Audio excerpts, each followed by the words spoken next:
Good morning, everyone. Today is Monday. It is November 20th, 2023. Here we go once again. I didn't even bother to clean up. You see the stuff that's just sitting all over. Usually I didn't have all that stuff back there, but hey, we're leaving today. And you know what? We came in last night, was tired, and just didn't care. Exhausted. By the way, how did I do with my hair? Man, I tell you what, my hair. Whoops. Gotta turn that way. My hair is really thinning, isn't it? I gotta go this way. I don't think I like that view. I just realized how much hair I don't have. Oh, I'm gonna be bald. Baldy Ronaldi. By the way, why I got back? I can't do this. How does my hair look? I somehow lost my comb, so I had to comb my hair with my head with my. Had to comb my hair with my hands. I am so tired I can't even talk. Let's just say, for those of you who liked my message this morning, you can see I was up earlier today. Like it's only 7 o'clock now. But I was up a little earlier today. I was in that inspirational time, I guess. The time I used to wake up in the middle of the night and write. I woke up in the middle of and wrote.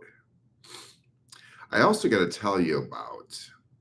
Do you remember what I said earlier last week?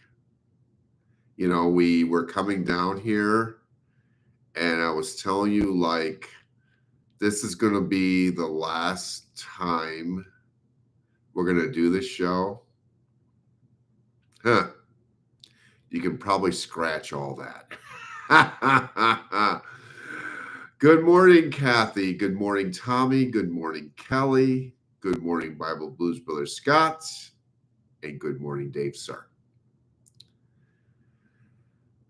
You can probably scratch all that because we are exhausted, but we had our best 4-day show ever. And we nearly on Saturday broke our record that we had set the previous Saturday, if you remember. I was telling you about last Monday where we had set our 1-day record. We nearly topped it again on Saturday. It makes you wonder what Black Friday's going to be like. Oh, boy. We nearly topped it. We did top it down here. Let's just say if we would have done on Saturday what we did on Friday, we would have easily broken the record. Unfortunately, we did really well on Friday that we may have sold ourselves too down by Saturday. We still had a good day. We still bettered last year, but we did so well on Friday that we probably sold our stock down quite a bit. Becky was wondering how we were even going to have anything left to sell on Saturday, our busiest day. And somehow we still had the merchandise. It made us realize how much stuff that we brought with us, because needless to say, even though we had a wonderful weekend, and though we did sell a lot of stuff out, we still are bringing some stuff back. We're not coming back empty-handed. We're not coming back with an empty truck, Kelly, or Kathy, I don't know. I don't know what I'm saying. Katie. Is Katie here? Katie's probably tired. I put her out at Jordan Creek. She had to cover for me since I'm down here. And she doesn't know how I do that out there because Last Monday, she laid down for a few minutes and she took a 3-hour nap. She went on a 3-hour tour. She's like, I don't know how you do it out there. And you know what? I just do it. Oh, there she is. Good morning, Katie. I was saying Kelly and Kathy. I'm saying all their names. I was looking for you, Katie. Katie, we are coming back with some stuff. We don't have it in the truck yet. What we decided to do this year is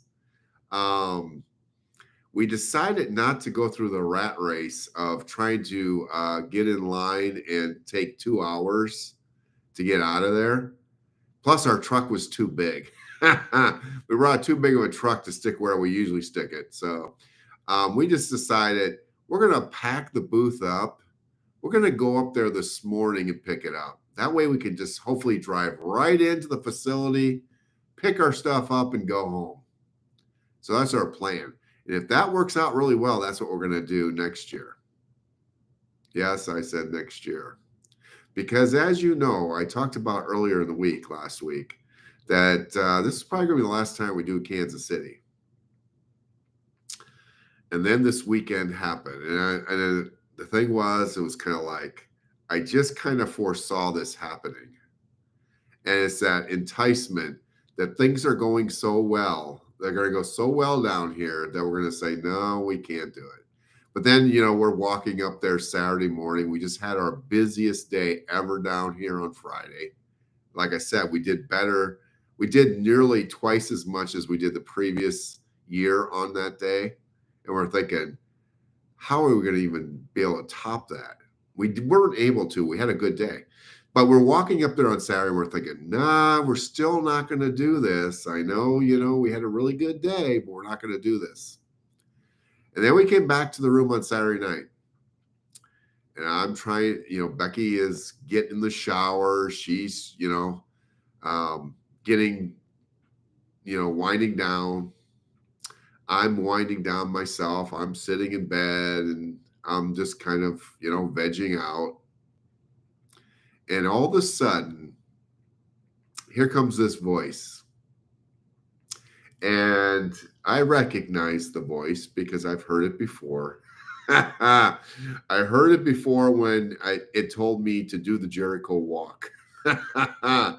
Scott remembers the Jericho walk, the day he did around the Capitol with me on that Saturday, that rainy Saturday. That was day number 6 of the Jericho walk that he joined me on. And we did 6 laps around the Capitol. He remembers that day. That voice came back on Saturday night. I wasn't even thinking about it. And it was kind of like, you know what? As well as you have done, if you were to make this tweak, you would do even better. And then I was just like, okay. And it was like, wow, that is pretty good. That's where I say sometimes you just have to, and like I said, wasn't thinking about it, was just kind of vegging out. I was probably thinking about the Iowa Hawkeyes, because the Iowa Hawkeyes, how they won on Saturday, I don't know. But the Iowa Hawkeyes are the Big Ten Western Division champions. Now they'll never be champions again of the Western Division because, of course, the Western Division is going away after this year as the Western Division's moving way out west. We're adding a whole lot more teams. Now the Big Ten is now going all the way out to the West Coast. It's going from east to west. It's clearly not the Big Ten. Somebody said that maybe what they should do is they should go to 20 teams and then they can just be the B2G. Big Ten times 2. And maybe that's the direction they'll hang. But odds are that's what I was thinking about. Thinking about how in the world did the Iowa Hawkeyes, how are the Iowa Hawkeyes 9-2? How did the Iowa Hawkeyes clinch a berth to the Big Ten championship before the East Side did? The East Side will be decided this weekend. Michigan Ohio State. The winner of that game will probably win the Big Ten because they'll be playing Iowa. And the thing you got to think about is, what is Vegas going to set as the line on the Big Ten championship game? Because Vegas has had a hard time this year. Because Vegas, no matter how low they set the line, it always comes in low. People keep betting the low, and they keep dropping that bar. Here we go. They'll keep dropping that bar down. They keep dropping it down. Whoops, I got to go this way. They keep dropping that bar down, and no matter how low they drop it, they still come in the under. So how low do they set the bar on the Big Ten championship game?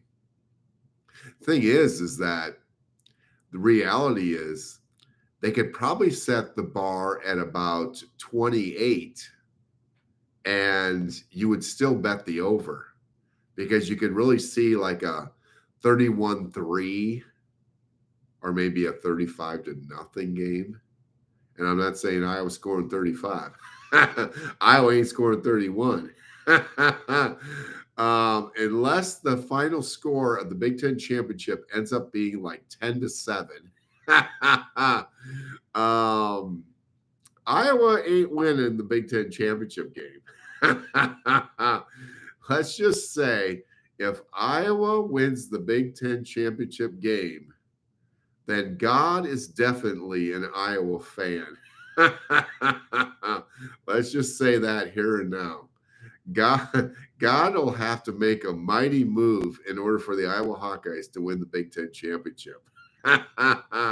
You will see the hand of God move if the Iowa Hawkeyes win the Big Ten championship. But Scott does mention also what I was going to mention next, and that is Southeast Polk. Southeast Polk on Friday won the Southeast Polk won the Class 5A Iowa State Football Championship. They not only won the championship, they not only did a two-peat, but now they've done a three-peat. Can you believe it? Southeast Polk has won the Iowa State Class 5A football championship now 3 seasons in a row. Isn't that crazy? There was that time, I can remember the first time they went. No, they probably went when they were like Class 2A, but I remember the first time they went when my daughter went up to cheer. Not only did my daughter go up to cheer, but also Becky's daughter went up there and cheered, because my daughter and Becky's daughter were both cheerleaders on the same team, on that Southeast Polk team that went to the Dome. We didn't know each other then. Little did we know that we would then be later on, many years later, become husband and wife. And our daughters were both cheerleaders on that team that went up to the Dome. Of course, they didn't win. And the other thing I remember is Jeff Woody was on that team. Yeah, Jeff Woody. He played for Iowa State later. And he was wearing that cast he had on his arm. I think he was in his sophomore season then when they were up at the Dome. And so, yeah, brings back memories. And we're not even reading the messages yet. But Southeast Polk, yeah. And actually, my daughter had gone to Becky's house. I had no idea. Yeah, they knew each other. My daughter had been at Becky's house before. Oh, yes. Anyway, so the thing about the game was on Friday, when I was reading, I didn't really see any of the game because, of course, we were really busy at the Overland Park Convention Center. But apparently, the Ankeny Hawks, who would lose the game, They took the opening kickoff back for a touchdown. Does anybody else remember a game in which a team took the opening kick back for a touchdown? Here's an opportunity to get a gold star. Tell me a game in which you remember a team taking the opening kick back for a touchdown. Oh, I want to say it, but I'll give it away probably. Okay, I'll say it. You'll have to really know. It was a bowl game, and don't quote me because I can't remember what year it was. It was a bowl game. A team taking a kick back for the opening touchdown, and they would later get pounded, kind of like Ankeny did on Friday night.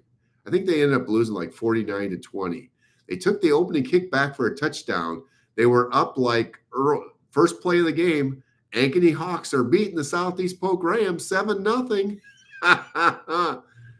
But there was another game it took me back to.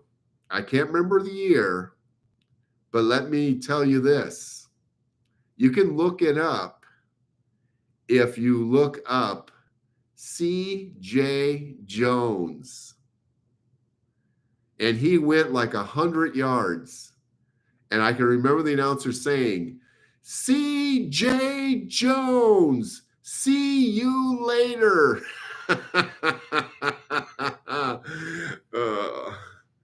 The team took the opening kickoff back for a touchdown, and then they got pounded and lost. Kind of like the Ankeny Hawks on Friday night. But if you could tell me the name of that team, if you know me very well, it won't take you much. C.J. Jones, see you later. And then they got pounded. Anyway, so I suppose I should do a message today. I'm tired. I'm tired. Let me see if I can find the message.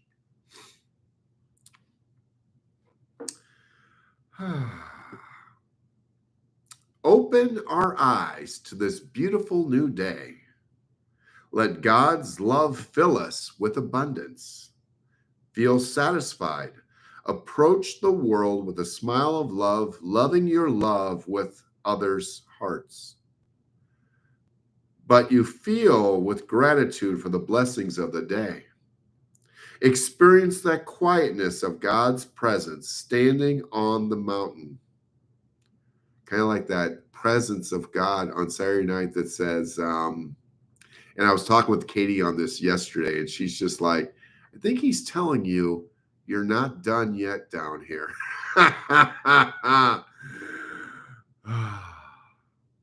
Sometimes you think you've got it all figured out, but then you have to remember that quiet, still voice that says, hey, you feel like you've done good. I've got something that'll make it even better. Okay. But I'm feeling old. I can't do this anymore. But you know what? I'll give you the strength. And I've got a great idea for you. And I'm like, man, that is a really good idea. So he gave a great idea, and I guess we're not done yet.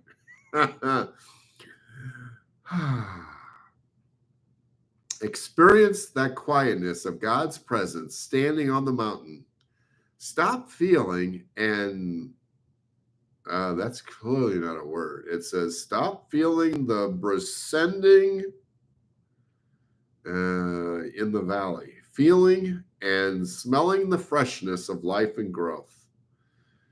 Have that conversation with God, listening to his words, letting him touch our hearts and souls. Appreciate the splendor of all God's creation.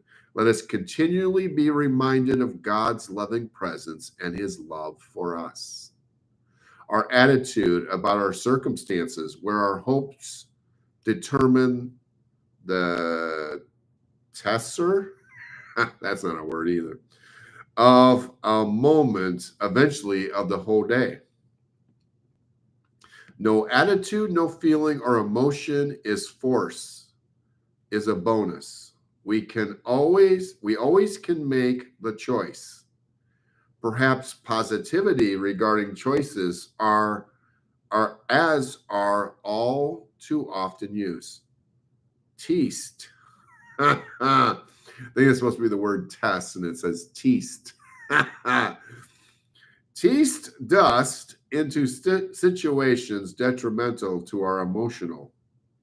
Nevertheless, responsibility for the pain accompanies poor choice is always our own. The joy that has ushered into our lives by certain other choices is also our responsibility. Personal power commands our lives, and the fruits are as bountiful. As our choices selectively made, we will be as happy as our choices make us, and as we decide to be. Kind of a little confused right now. I think it's about making choices. Are we going to make choices according to what we decide? Or are we going to make choices depending upon the way God wants us to go? I guess that's what it's making me think about, is that sometimes we think we've got it all figured out. And then he says, what about this? And then you got to say, okay.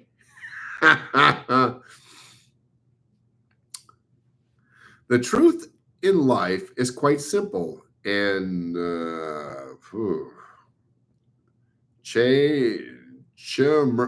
this is a word I've never seen before. I think it's a message. So here's the word. I'm going to spell it out. CHAEMERGING. So it's got like emerging, but it has cha emerging. I think it's a combination of two words, but I haven't figured out which ones. When we hold values and live by them, we respect our. I just have to read this. When we hold values and live by them, we respect our doesn't require perfection. It requires that one way must make mistakes. We're fall short of our values, we admit it. Even by doing so, we reaffirm our respect for our values, even though this time our action didn't match them. This way, we remember that who we are is not the same as what we do. Today, we can take responsibility for our actions. In an honest journey of life, we must admit life is difficult and painful, but these facts do not describe all of life, and they do not determine how we respond. The sun rises warm and bright after a cold and dark night. The open, generous smile of a child and of love softens our hearts and moves us closer to feeling love towards others and God. Share love and kindness with everyone today. Be gentle and forgiving, and be thankful for the blessings of this day. God's blessings on your day. Much love to each of you. It was a very long message today, and I was lost at times. And I don't know if it's because I'm really tired or I'm very confused. And sometimes I'm just the narrator. I have to narrate because when I try to think about what I'm reading, sometimes I'm lost. And sometimes I'm tired and I'm lost. And maybe today it's a combination of both. You can let me know in the comments below. But while I'm thinking of it, today is also the completion of a rectangle. Remember the rectangle I've told you about? The rectangle that contains my late brother's 3 kids? his only 3 kids. The 4th angle gets completed today because today is my youngest son's Patrick. Officially, he's Kevin Patrick. Kevin Patrick. He now kind of goes by Patrick Woods Brame, which let's not go there. But his official name, his official birth name is Kevin Patrick. I wanted to name Patrick Kevin, and my wife at the time wanted Kevin Patrick, so we did Kevin Patrick. But he goes by Patrick. But Patrick today is 23 years old. He was born on this day in the year 2000. So it's really easy to remember my youngest son, because all I got to do is say, okay, what year are we in? Oh, we're in the year 2023. That means he's 23 years old today, and he's the youngest of the now 7 kids that we have combined, Becky and I. He's the youngest one, so our youngest is turned 23 today. All right, let's get to the memories. Where's Marie at? Marie, are you here? She better get another cup of tea because I'm running late today. Oh, where am I? Who am I? I'm feeling like Admiral Stockdale today. Who am I? Why am I here?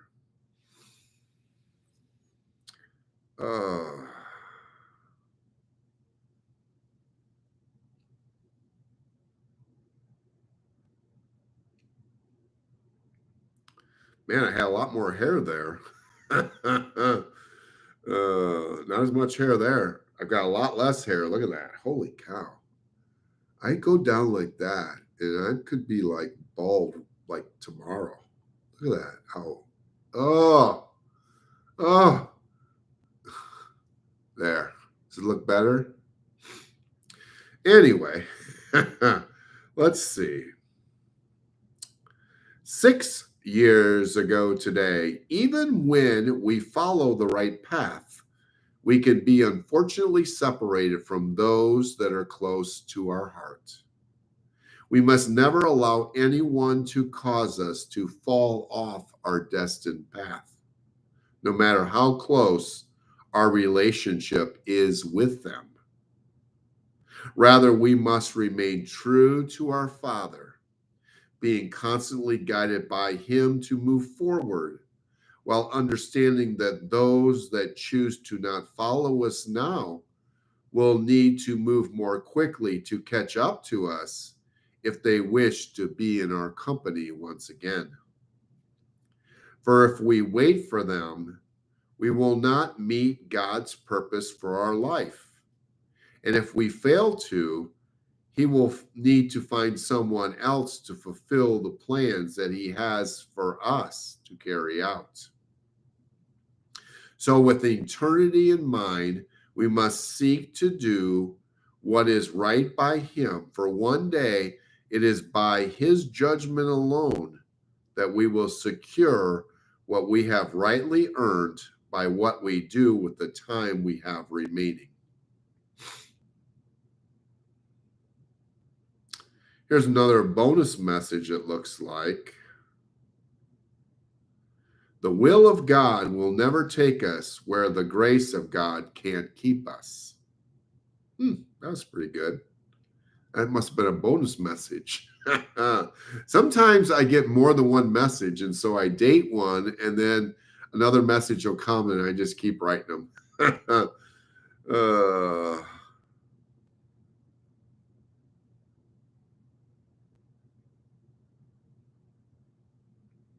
Let's see what this is another one from 7 years ago. Time for me to keep my focus on the more important things in life. What can I do to make this a better place for all I am placed in contact with? What words of hope can I provide to those that are in need of them? For though I have messed up a lot in my past and will continue to in my future, I have been blessed with a very good life and have been surrounded with some pretty amazing people. I wrote this message for you guys, I guess. We indeed live in a great country, and I have a great Father who has given me and has promised a great life ahead. With that, I must never lose track of these very things as I live out my days going forward. Good night and God bless. So I apparently wrote that one at the end of the day 7 years ago today. Oh, let's see. What else? 8 years ago today, an open heart opens doors, while a closed heart will close them. That's short and sweet. That's pretty powerful, isn't it? An open heart opens doors, while a closed heart will close them. And finally, 9 years ago today, as a parent, there is nothing more gratifying than to see your kids grow up to be successful, responsible, and respectful young adults. Though they may be getting older, and in some cases may be adults themselves, in a parent's eyes, they will always be their mommy and daddy's little boys and girls. And you guys know that, those of you that have your own children as well. No matter how old they get, don't you always look at them as your little boys and girls? And in that same token, that's what God views us as well. No matter how old we are, God views us as his little boys and girls. All right. Book of Amazing. There, like that. Book of Amazing Stories. Today we're at November 20th. A righteous evil. Oh boy.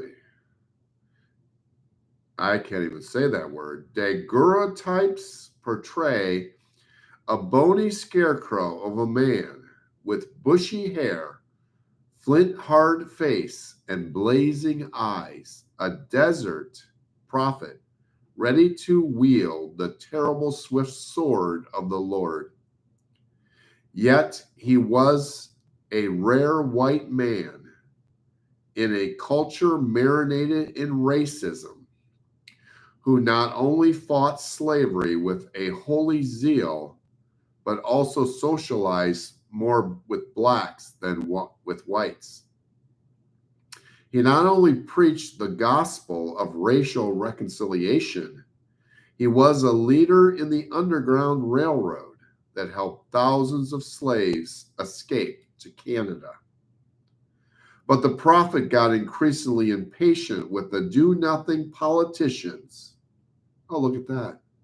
There was do-nothing politicians back then, too. Some things just don't change that much, do they? Who worked harder at compromise than emancipation, when yet another concession to national unity allowed the Nebraska and Kansas territories to decide whether or not to permit slavery. He and his 5 sons galloped out of Ohio, armed for war. After Missouri raiders massacred the anti-slavery citizens of Lawrence, his abolitionist warriors rampaged across Kansas, exacting retribution. It is something. We're down here today. And where are we? Where am I? Overland Park, Kansas. What are the chances that the story would be about Kansas today? They dragged pro-slavery men out of their homes and butchered them in front of their families. A horrified nation dubbed this guerrilla war Bleeding Kansas. Little did they know they were watching the preview of a coming civil war. The Ohio abolitionist John Brown was now a household name, lionized in the North and loathed in the South. In 1859, he tried to seize the Federal Armory at Harper's Ferry. It was an audacious but disastrous gamble. Maybe he wanted to foment an uprising of slaves or set up a free state in the mountains of Western Virginia, or just shake things up. Within hours, John Brown's band of fanatics was surrounded by 1,000 militiamen. 2 days later, he surrendered to U.S. Lieutenant Colonel Robert E. Lee. I think we've heard that name before. He was found guilty of murder, conspiracy to incite a slave uprising, and treason against Virginia. On December 2nd, 1859, he was hanged in front of a crowd of jeering Southerners, among them actor John Wilkes Booth. The raid on Harper's Ferry further polarized the nation. Panic gripped the South, increasing calls for secession. Up north, radical abolitionists were fired up by John Brown's martyrdom, declaring that war was the only solution. Before his raid, the pro-slavery Democrats were heavily favored to win the presidential election. Afterward, Abraham Lincoln and his anti-slavery Republicans won. Civil war was now inevitable. Union soldiers later marched into battle singing, "John Brown's body lies moldering in the grave, but his soul goes marching on." Surely the terrible swift sword was now the Grim Reaper's bloody scythe. Today, John Brown remains as controversial as he was 150 years ago. In an age of polarization, much like the 1850s, perhaps it is enough to say that he represents the best and worst angels in us all. Most of us want to see the right things happen, or at least our idea of what's right. But like John Brown, we too often work for what's right in the worst ways. History bears sad witness to unimaginable evil done in the name of God, country, and the public good. The amazing story of John Brown serves as a warning to us all. The wrong means will never get us to the right ends. There is a path before each person that seems right, but it ends in death. Proverbs 14, verse 12. Look at that. Tomorrow's story. Tomorrow we will be at home. And Rusty will be back again. Rusty will rejoin us.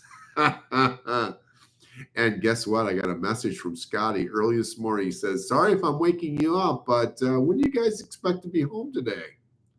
So Scotty's up too. He wants to make sure that the house is clean for us. What a wonderful son.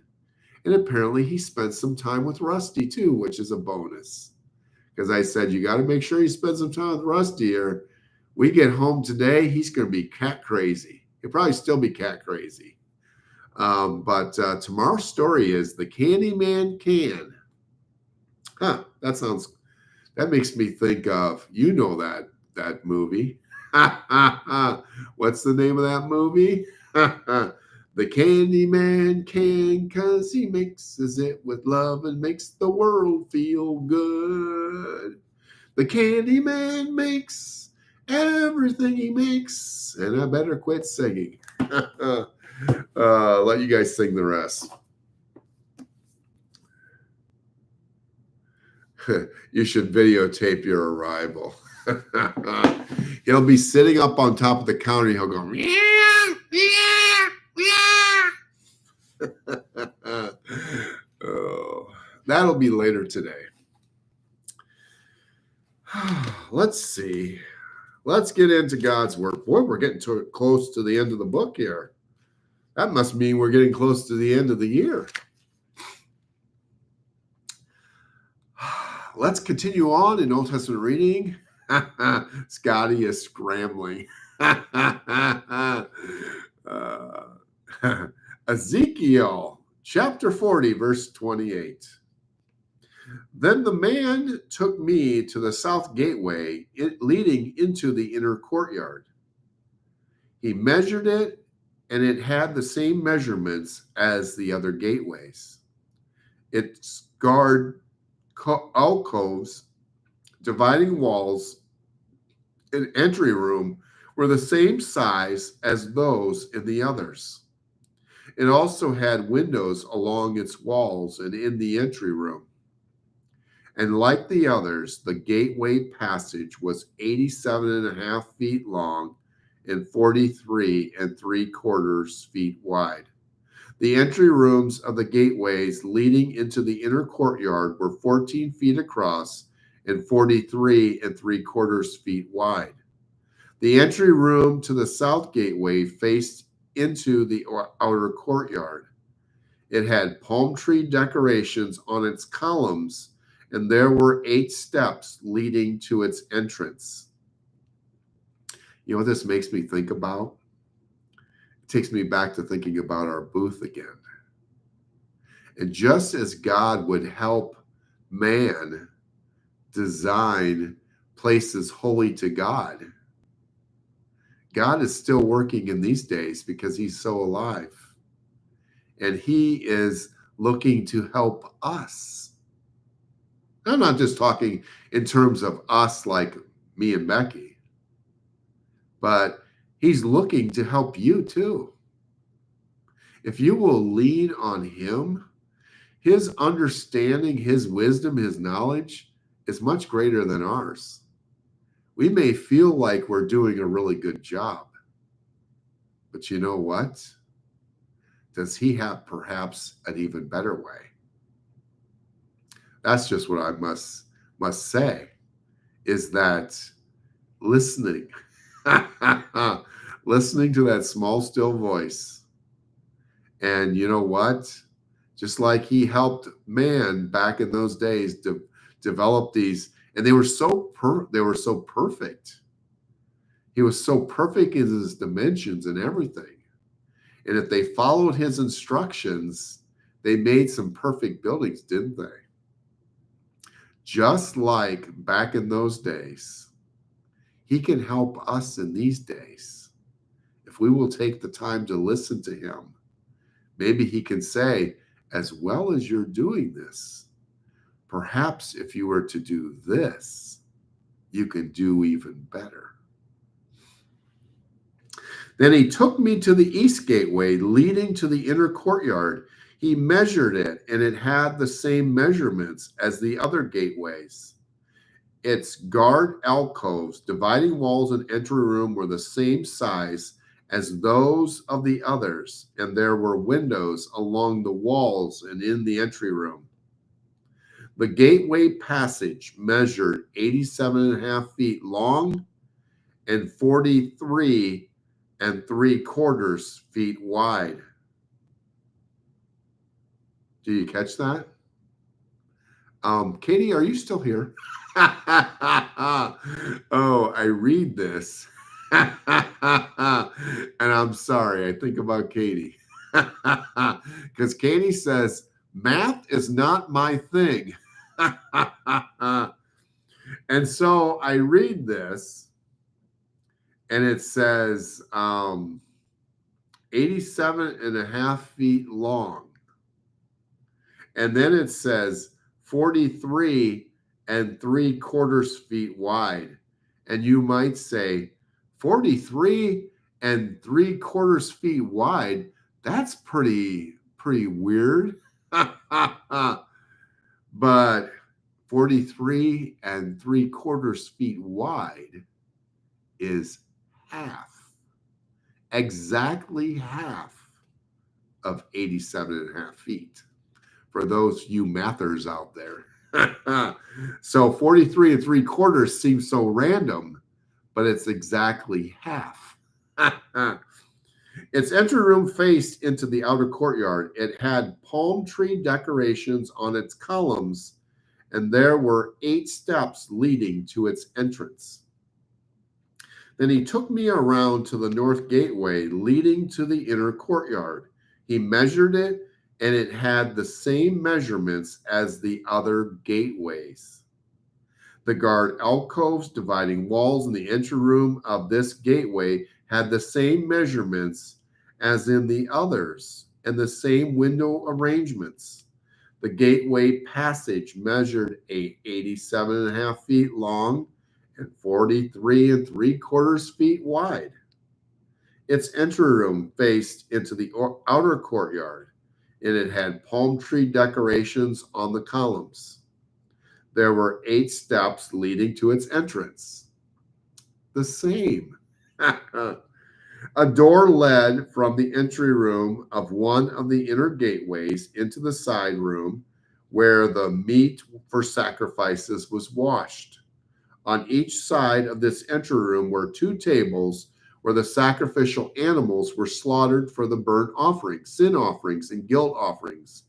Outside the entry room on each side of the stairs going up to the north entrance were 2 more tables. So there were 8 tables in all, 4 on the inside, 4 on the outside, where the sacrifices were cut up and prepared. There were also 4 tables of finished stone for preparation of the burnt offerings, each 31.5 inches square and 21 inches high. On these tables were placed the butchering knives and other implements for slaughtering the sacrificial animals.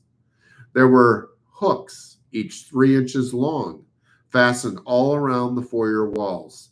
The sacrificial meat was laid on the tables.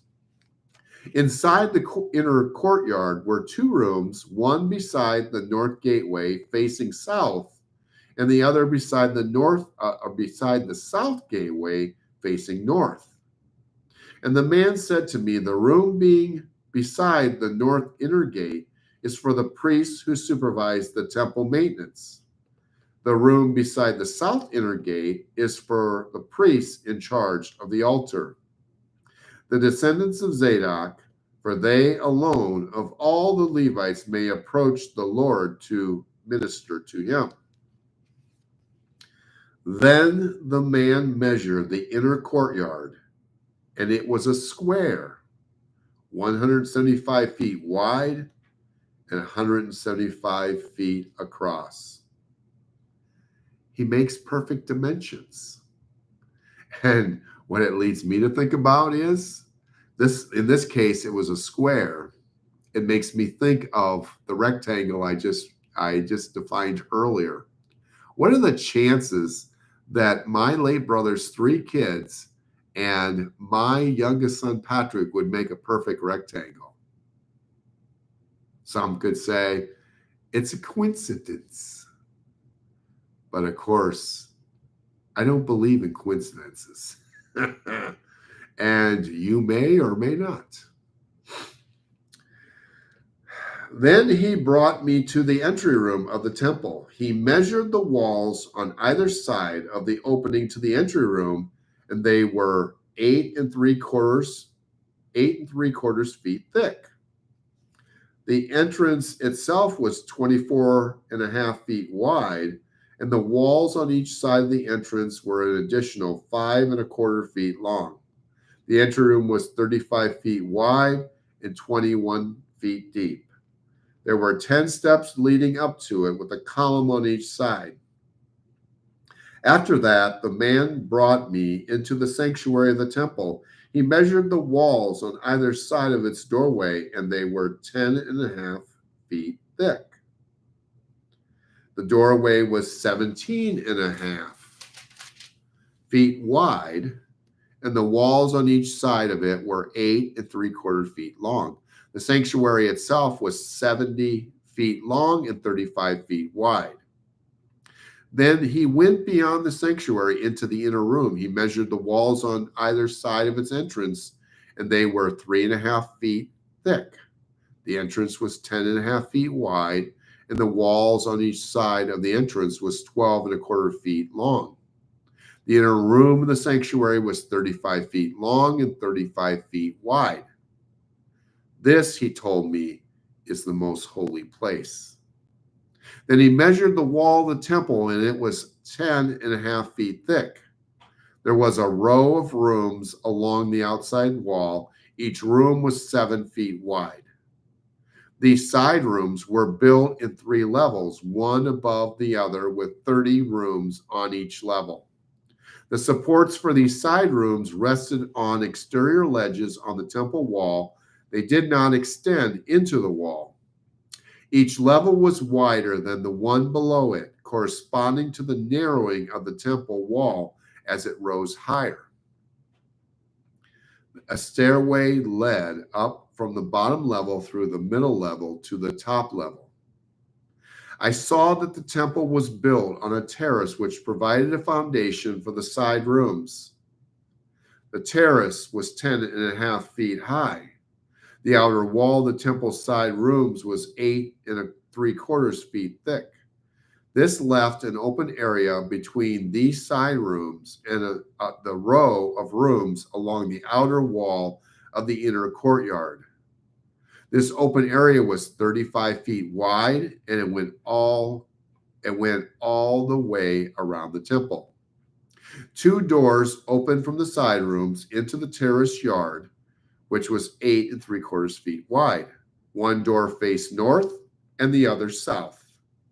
A large building stood on the west, facing the temple courtyard. It was 122.5 feet wide and 157.5 feet long, and its walls were 8.75 feet thick. Then the man measured the temple, and it was 175 feet long.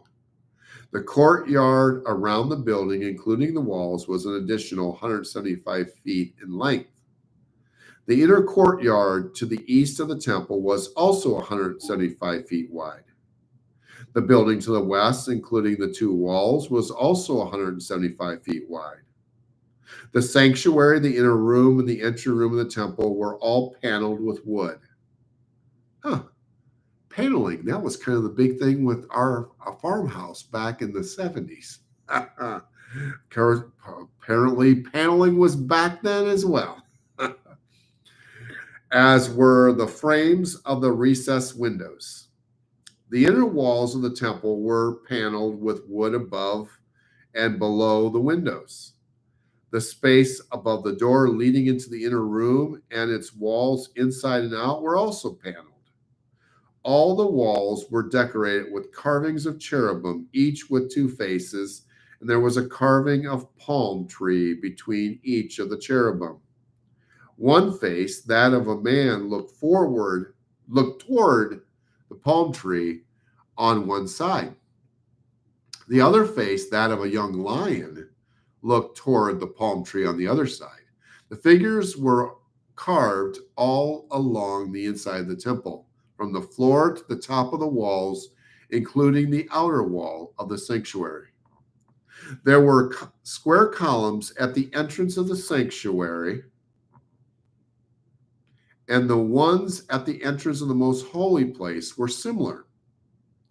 There was an altar made of wood 5.25 feet high and 3.5 feet across. Its corners, base, and sides were all made of wood. This, the man told me, is the table that stands in the Lord's presence. Both the sanctuary and the most holy place had double doorways, each with 2 swinging doors. The doors leading into the sanctuary were decorated with carved cherubim and palm trees, just as on the walls. And there was a wooden roof at the top of the entry room to the temple. On both sides of the entry room were recessed windows decorated with carved palm trees. The side rooms along the outside wall also had roofs. Okay, now we continue on. I got to keep moving along because I'm running out of time already. James chapter 4, verse 1, New Testament reading. What is causing the quarrels and fights among you? Don't they come from the evil desires at war within you? You want what you don't have, so you scheme and kill to get it. You are jealous of what others have, but you can't get it, so you fight and wage war to take it away from them. Yet you don't have what you want because you don't ask God for it. And seek Him, ask. Look at that. We got the A word. Ask God. Because you don't, you don't have what you want because you don't ask. I had to come to a stop there, because even though I'm running late on time, because we don't have the word ask very often. There it is. We got to ask God. And even when you ask, you don't get it because your motives are all wrong. You want only what will give you pleasure. You adulterers, don't you realize that friendship with the world makes you an enemy of God? I say it again. If you want to be a friend of the world, you make yourself an enemy of God. Do you think the scriptures have no meaning? They say that God is passionate, that the spirit He placed within us should be faithful to Him. And He gives grace generously. As the scriptures say, God opposes the proud, but gives grace to the humble. So humble yourselves before God. Resist the devil, and he will flee from you. Come close to God, and God will come close to you. Wash your hands, you sinners. Purify your hearts, for your loyalty is divided between God and the world. Let there be tears for what you have done. Let there be sorrow and deep grief. Let there be sadness instead of laughter and gloom instead of joy. Humble yourselves before the Lord, and He will lift you up in honor. Don't speak evil against each other, dear brothers and sisters. If you criticize and judge each other, then you are criticizing and judging God's law. But your job is to obey. There's back to O again. Obedience, obey, and not judge whether it applies to you. God alone, who gave the law, is the judge. He alone has the power to save or to destroy. So what right do you have to judge your neighbor? Look here, you who say, today or tomorrow we are going to a certain town and will stay there for a year. We will do business there and make a profit. How do you know what your life will be like tomorrow? Your life is like the morning fog. It's here for a little while, then it's gone. What you ought to say is, if the Lord wants us to, we will live and do this or that. Otherwise, you are boasting about your own pretentious plans, and all such boasting is evil. Remember, it is sin to know what you ought to do and then not do it. Psalms 118, verses 19 through 29. Open for me the gates where the righteous enter, and I will go in and thank the Lord. These gates lead to the presence of the Lord, and the godly enter there. I thank you for answering my prayer and giving me victory. The stone that the builders reject has now become the cornerstone. This is the Lord's doing, and it is wonderful to see. This is the day the Lord has made. We will rejoice and be glad in it. Please, Lord, please save us. Please, Lord, please give us success.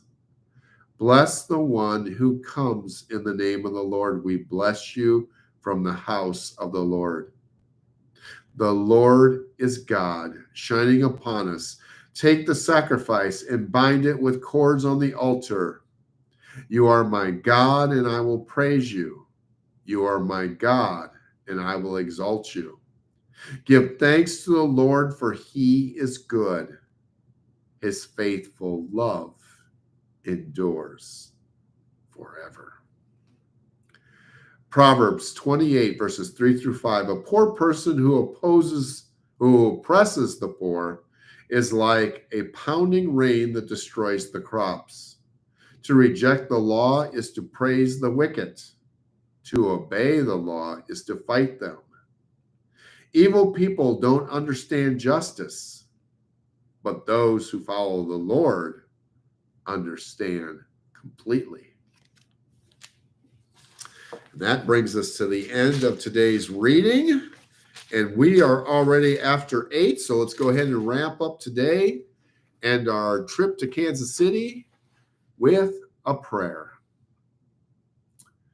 Our prayer is for Monday, November 20th, 2023, which reads, our persecuted Christian family has learned how to listen for footsteps in the shadows, for who's whispering about them in the marketplace.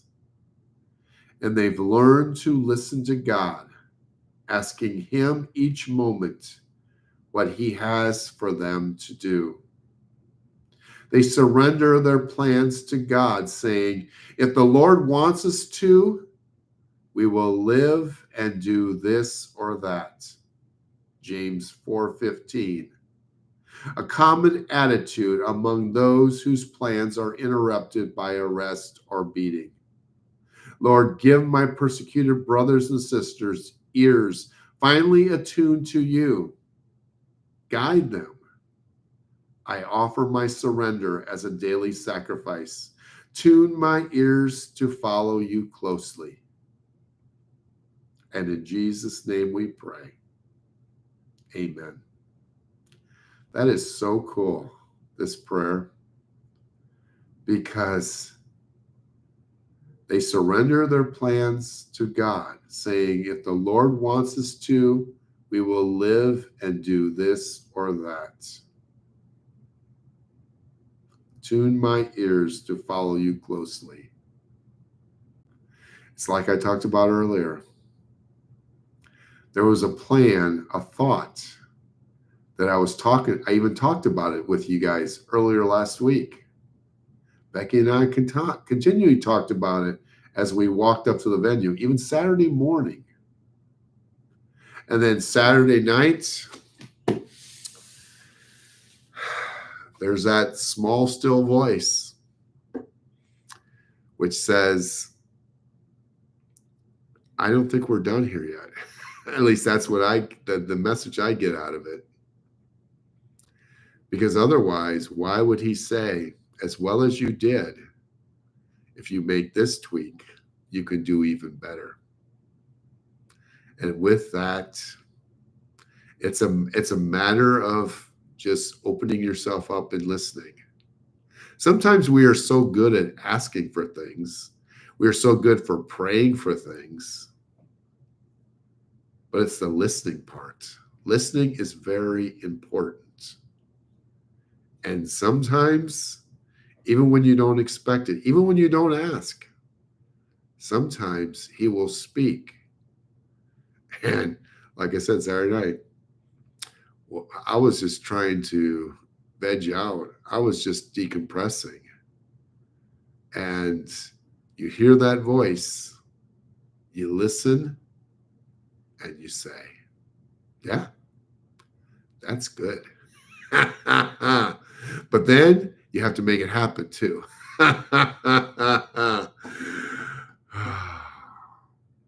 Father, what do you get us into? Anyway, I gotta go take a short nap, and then we gotta load the truck, and we gotta get out of Overland Park, Kansas, and head back home. So tomorrow morning, God willing, we will be back from home sweet home. Reminder that we will not be on Thursday and Friday. Thursday, I told Becky I'm not going to do a show because we're going to sleep in. Because her plan is that we're probably going to be working in the stores on Thursday as well. Because there's so much preparation with us being out of town to being ready for Friday. So she's got a lot of thoughts in mind. And yeah, we've got a lot of work to do. But you know, we enjoy what we do. And just pray for us that we get home safely so that we can get back, and we'll come to you from home sweet home tomorrow. Until then, God, take care. God bless. Have a wonderful day. And God willing, we'll be back with you again come tomorrow morning. Until then.